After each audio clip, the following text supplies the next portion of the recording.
শ্রেয়সী বলো অ্যান্ড বানাম। আচ্ছা এই পাশে দাঁড়িয়ে খেতে থাকো, হ্যাঁ খাও। এবার আর্য তোমার প্রশ্ন, তুমি বলো অ্যাপেল বানান।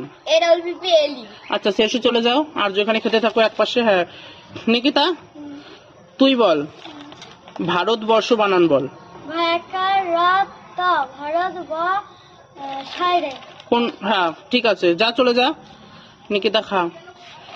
রুদ্র বল, রুদ্র বল হচ্ছে ব্যানানা বানাম। পারবে না, পারবে না। হ্যাঁ এবার শ্রেয়সী বলো, তুমি বলো এক্স বানাম। আচ্ছা চলে যা শ্রেয়সী, খাও খাও খাও।